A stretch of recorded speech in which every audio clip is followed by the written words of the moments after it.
Hey everybody, how's it going? I'm Chris. I'm Jasmine. We're Sweet Simple Vegan. Barry's in the house today. We're back with another exciting video for you. So today we're going to be talking about going vegan in 2020. We're going to be kind of doing an FAQ video. We rounded up questions from Instagram and YouTube. We categorized them and we're going to chat about all of them to help all of you new vegans out there with your transition. So this video could get a little long, but to save everybody, if you're interested in a specific topic, we'll put timestamps in the description box so you can click around to listen to what's most relevant for you. So let's get started. Let's do it. So the first topic is transitioning. So a lot of people are asking how to stay on track and not fall off. So we have our top tips to share with you. So the first thing is to remember the why as to why you're going vegan. I feel like it's really helpful to have that in your head because there's going to be a lot of different changes going on, a lot of ups and downs with the transition. And so it's just really helpful to remind yourself why you're doing it to kind of keep you motivated and to help you stay on track. So I think it's helpful to revisit documentaries or resources that inspired you to go vegan.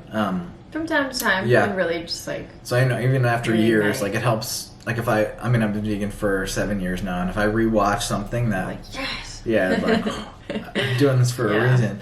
So that definitely helps. So the second thing is to just prepare yourself for a change. So you're changing something as intrinsic as a diet. It is a habit you have formed for how many, 10, 20, 30 years of your life.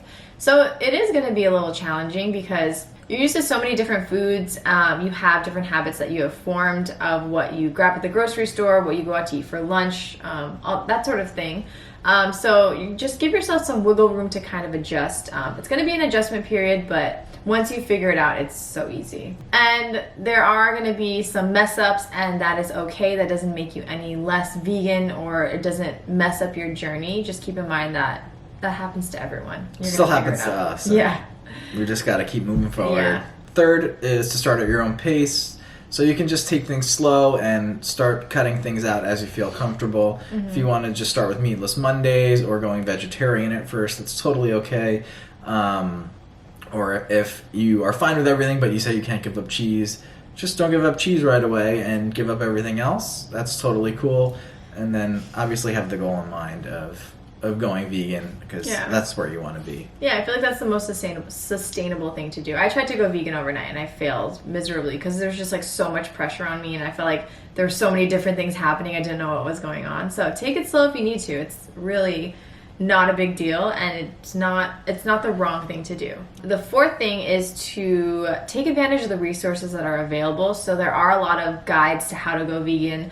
You can just Google how to go vegan and there are tons of blog posts available, but we have our top ones in the description box below for you to check out. The first is Veganuary. It is a program going on now. It actually happens every January and it is a pledge you take to go vegan, and once you take the pledge they will send you emails with recipes, tips, everything you need, all the resources you need to go vegan, and it's very helpful for new vegans. And then Forks Over Knives has a 21-day challenge. This is more like health focused, so it's more whole foods, plant-based.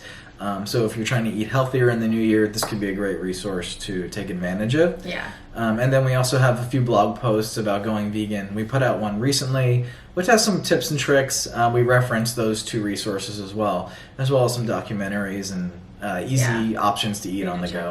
Yeah. And then lastly, there's actually a huge vegan ebook bundle sale going on right now, and we are a part of it. We collaborated with a ton of other content creators to bring together our ebooks and offer it at a very low price. It is actually 96% off. Yep, so it's $50 for $1,300 worth of ebooks. So this is the perfect way to get a whole bunch of resources all bundled up into one. So there's recipes, there's workout guides, there's just vegan lifestyle guides, there's stuff for vegan weddings.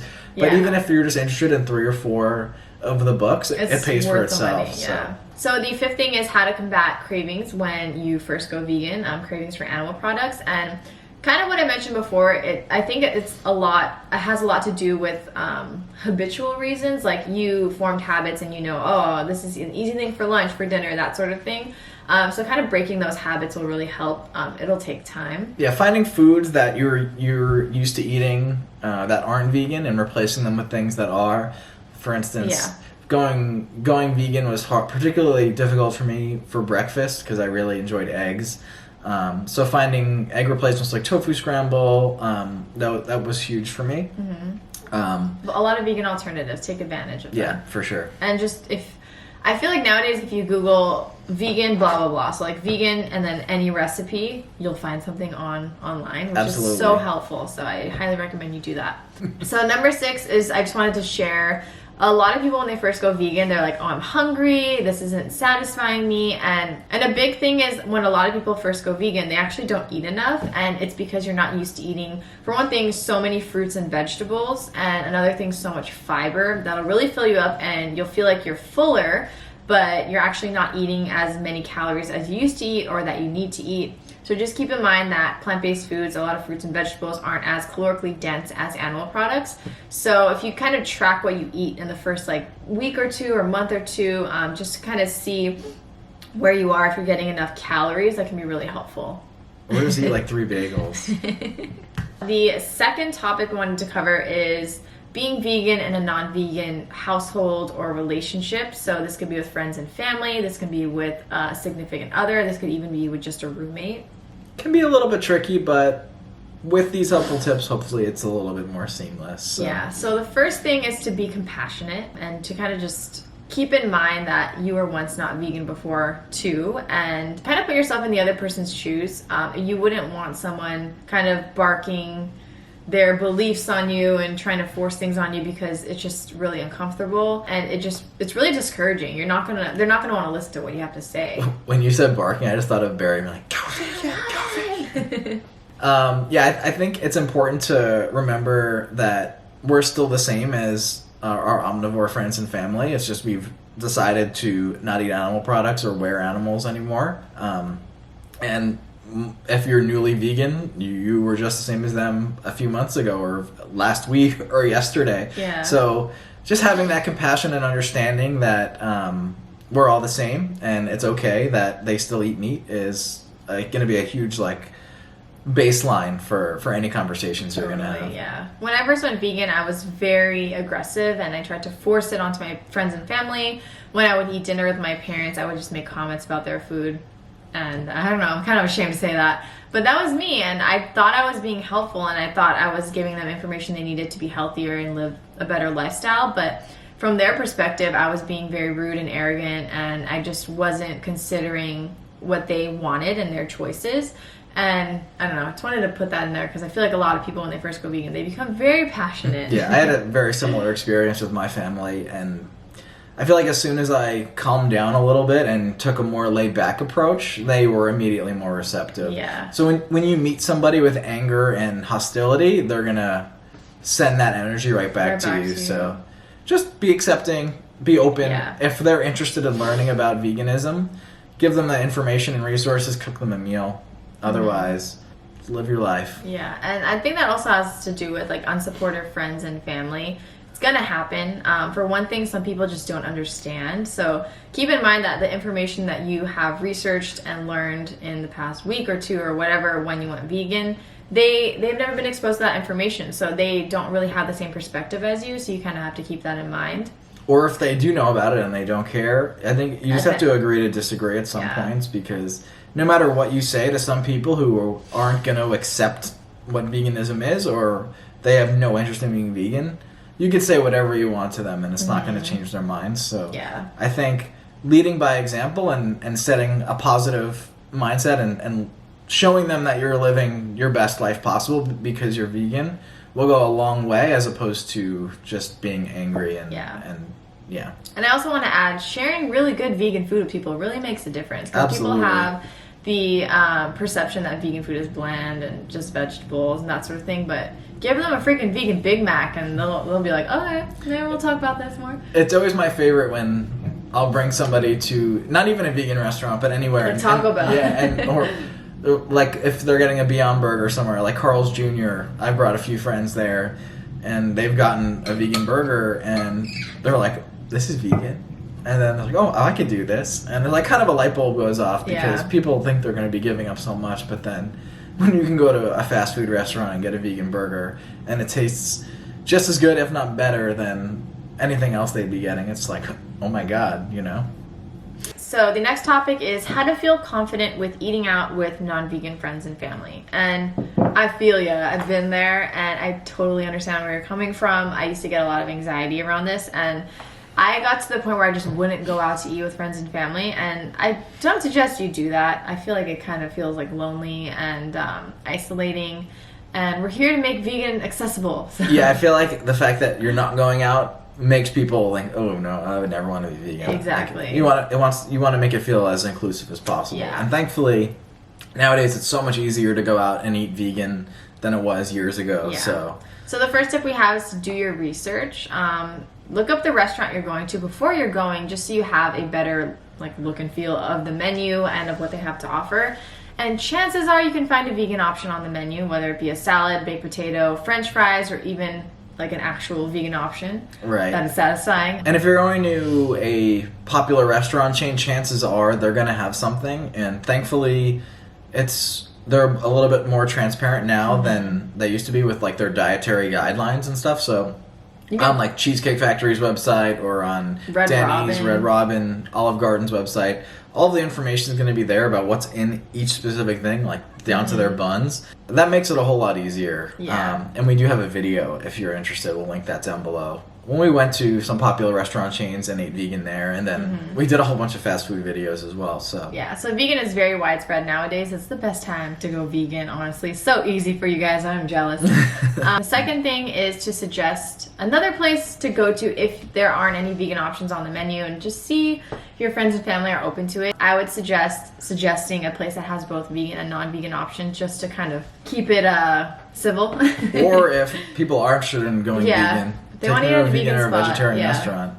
It depends on the people, but you'll know. I trust your judgment. The third thing is to honestly just eat before you go, to be safe. If you don't know if there are going to be vegan options there, and just so you don't get hungry, and you can still go and spend time with your friends and family. This isn't the most ideal option, but it's kind of worst case scenario.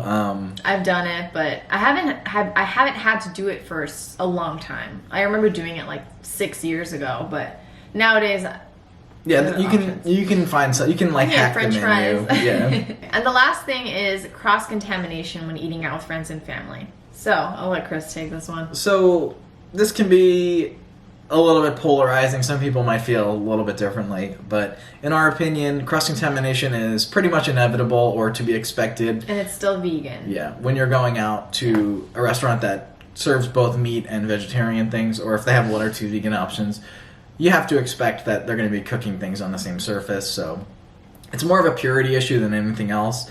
In our opinion, no additional animals are harmed when things are cooked on the same surface or with the same pans. So at the end of the day, it's probably not a big deal to worry about.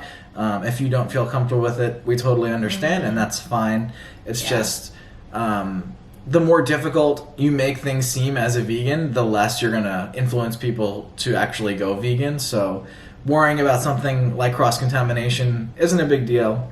If you do have like an allergy to something, it's a whole different story. If it makes you feel sick, then that's a different story. So, and if that's the case, I would only go to a vegan or a vegetarian restaurant, or just eat at home. Yeah, because they do offer vegan options, but we're not at the point where places will have a separate grill or cooking surface. And some do. Some do, it's yeah. Just you can't expect it. Yeah. Don't go to Burger King. We're not all crazy vegans, I promise. Next question. The next thing is what can't you wear as a vegan? So veganism is a lifestyle choice. It is not a diet. So it is all encompassing of everything in your life, and that includes the clothes that you put on your body every day. And there are quite a few fabric options that actually aren't vegan.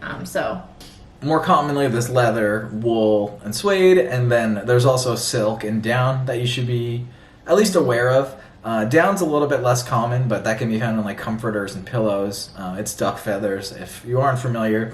And silk is worms. Yeah, I'm not sure how it's produced. I don't know how it's produced, but it's not vegan. Yeah. So those are the main fabrics to be aware of. Just it'll be pretty transparent on any label that you'll see. Mm-hmm. Thankfully, there are a lot of synthetic leathers and wool. I guess there's cotton that looks and feels like wool.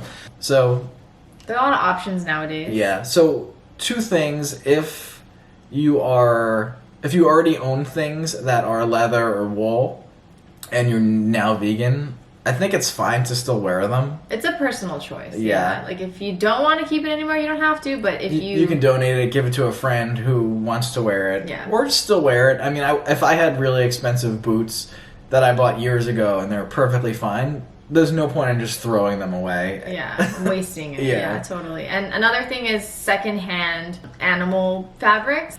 There are mixed opinions on this, but it's just, again, a personal preference. So if you feel comfortable purchasing things secondhand, that's fine. But if you don't, which I just don't feel comfortable wearing animal products, that's totally fine too. So just kind of like you do you in this situation, you figure out what works best for you. Yeah, but then when it comes to buying new stuff, I think that's where it's really important to make that conscious decision to not purchase animal products. Yeah. And lastly, I just want to mention, if you just type in a fabric on Google and type, is it vegan? You will find all the information you need there. It is so easy nowadays. So thank you, Google. That's what I do all the time when I go out shopping. So the next thing is, what vitamins do you take? So the first thing I want to mention is it's always helpful to consult a physician and a dietitian when it comes to your nutritional needs. We are not experts here, but from our personal experience, getting a blood test, super helpful. It definitely helped us see what we needed to supplement, what we needed to pay more attention to as vegans. In terms of what vitamins we take, it's kind of like a vegan multivitamin. It's a multivitamin. It is called Complement Plus, I believe. It is a little fishy. It has some algae in it for the omegas, and it's kind of sometimes rough, but it's for the most part. I mean, I feel like it's been working for me. I like it. Yeah. So if you guys want to check it out, I'll link it down below. But it has B12, D3, DHA, EPA, omega-3, K2, iodine, magnesium, selenium, and zinc. So it covers a lot of different things. Again, everyone has different needs. They're going to need to consult a physician or a dietitian. The next thing is what ingredients to avoid on nutrition labels when going vegan. So this can be a little bit tricky at first because there are obviously the obvious things like dairy, eggs, shellfish, meat. But there are some hidden things. We have some notes. I'm just going to list off. We have beeswax and honey, which still gets us sometimes. Trader Joe's. I'm not forgetting you.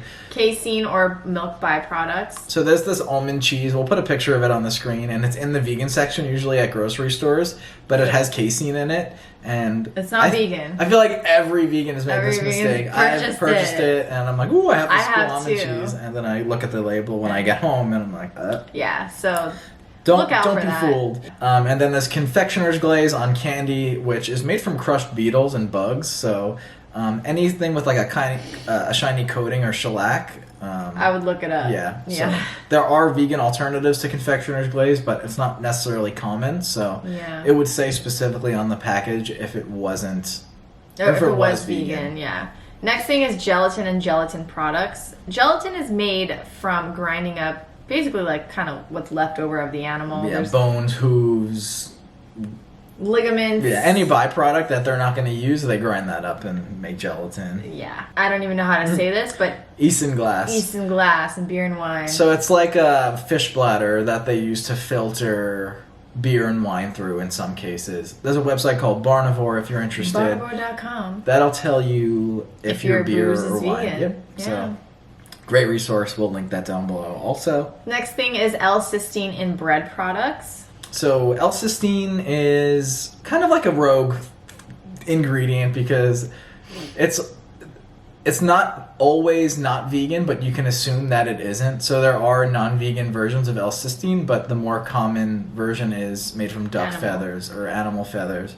So that was weird. I was like, are you sneezing? What's going on? The next product is whey, which is, I'm sure a lot of you guys know what whey is, but it is derived from animals, and it's a sneaky ingredient that's sometimes just I hate it. Yeah, it's products. Like all the way at the end of like something that shouldn't have any whey in it. Like, so and then bastards. Last thing is carmine. Carmine, yeah. So it's like a red coloring made from beetles. Mm-hmm.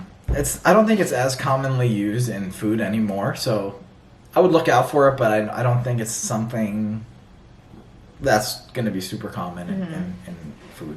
So when I first look at an ingredient label, I'll look all the way at the bottom that says contains milk, eggs, whatever, because the part that says contains, it's for allergen purposes, but it is also helpful to vegans because you can immediately look down and see if it does contain like milk or eggs, or whatever. It'll be in bold letters on the bottom. Yeah, so. But I would say it's still helpful to look at the ingredient label if that. Honey, like these like secret ingredients aren't considered allergens, so they could still be on that ingredient label. So take a look at the ingredient label. But another thing we wanted to mention is there's a difference between contains and may contain. So may contain just means that it's processed in a facility that processes whatever is under that may contain list. So if it says may contain milk, that means it was processed in a facility that processes milk. So there is a possibility for cross-contamination with that, but it's more for allergen reasons. Mm-hmm. Those ingredients aren't actually in that product. Yeah.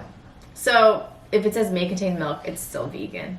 So The next question is how to go vegan while avoiding soy and gluten, because there's a lot of soy and gluten in a lot of processed vegan options. And the number one thing, the easiest thing to do is to eat a whole food plant-based diet. So this means eating unprocessed foods. Yep, fruits, nuts, legumes, beans, grains. Yeah, that's the easiest way. And then if you're avoiding specific things, so if you're avoiding gluten, you can kind of opt towards like soy-based alternatives like tofu or tempeh, or like Beyond Meat. It's made out of pea protein. It's soy-free. Wait, are we talking about soy or gluten? Oh, gluten. It's gluten-free, but it's also soy-free. Yeah, so if you're both... Beyond Meat is your go-to because soy-free, gluten-free, awesome. And then if you are soy-free, you can go towards things like seitan and like wheat-based products. I think the simplest thing is just to cook for yourself. This one's frustrating. So the number one question we're always asked is, where do you get your protein? And it's so, I feel like it's such an outdated, it's such an outdated question at this point because protein is so readily available in almost everything we eat. I think just about everything we eat has at least a small amount of protein in it. So what people don't realize is all whole foods have protein. Fruits, vegetables, grains, legumes, even coffee has protein. And there are, of course, better options and better sources of protein. And I think it's also safe to say that we're getting too much protein at least in America. Like, I think we need more protein than we actually do. Yeah, there's a misconception on how much we need. So, there's like an obsession of protein. Yeah. So that's something to keep in mind. I think as long as you're eating to your caloric needs, your protein requirements should be fulfilled. Yeah, so I'll link a video down below. The girl, her name is Whitney E.R.D. She's a registered dietitian. She talks about protein as a vegan when eating plant-based. And she covers all this. It's very helpful. And she really, she summarizes everything in a very concise video. It's easy to understand. And basically, at the end of the day, you don't really have to worry about it. We're not experts, so we'll let her take care of the details. Neil Barnard, he is a plant-based doctor, and I think he was just on the Physicians Committee of Responsible Medicine podcast, but he was talking about how you can technically eat broccoli the whole day and get all of your protein needs, actually eat more protein than you actually need. Not to say that is ideal. You're not going to meet your nutritional requirements with just eating broccoli through a whole day, but he was just trying to put into perspective that there's protein in broccoli, and that you don't need as much protein as you actually think you do. There's a misconception. I realized I'm editing this video, and with all that, we forgot to actually list the sources of plant-based protein. Like I said before, all whole foods have some amount of protein in them, and obviously some are better sources of protein than others, but I will list 10 sources of plant-based protein here on the screen for you to check out if you want to incorporate more into your diet. Over my face.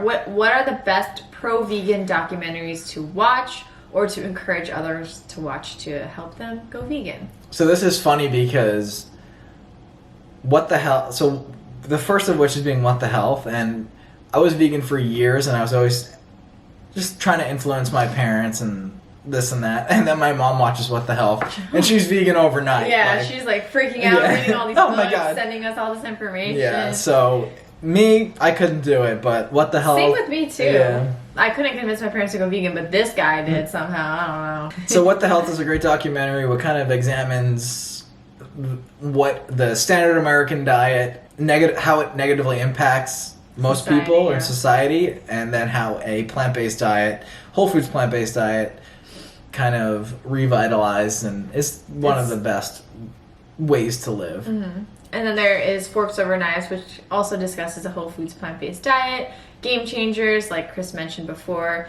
It goes into, it's a film that focuses on vegan athletes, and it has really changed the game because, like we were saying before, like, where do you get your protein? And I can't build muscle on plants, but Puts all that to bed. yeah, seriously. It is a great documentary, very concise, easy to digest, and it's pretty funny. There are some funny parts in it. And then there's Cowspiracy, which kind of talks more about the environmental impact of animal Factory agriculture. farming, yeah. So that's another aspect of veganism, which is covered in that documentary. But it's very eye-opening. If you're concerned with climate change, or if you know somebody who's really passionate about climate change but still eats meat and dairy, that's a good great thing to documentary to watch. point them to. Yeah, and then the last two are Earthlings and Dominion, which go into the dark side of animal agriculture, factory farming, just that industry in general, and it kind of shows you what is really going on behind closed doors. It's a little more graphic. It's tough. I know but Earthlings took me many tries to get through Yeah. completely because But it's so intense. I really think it opens up people's eyes, and it really shows them like kind of the lies are being fed in society and in media and advertisement, how all these animals are happy and like hopping around, and Exactly. that's not how it's going down. So There's this one commercial that makes me so mad. It's like these chickens dancing outside. It's I'm like, farmer. Is it farmer? I don't know. I don't remember. I think it's like the egg board or something. It's very aggravating. Oh my god, I'm sure a lot of you guys know what we're talking about, and it'll play like 3 times in a row. I know. The last one is a tip for new vegans who are new to cooking. So when I first went vegan, I didn't really cook.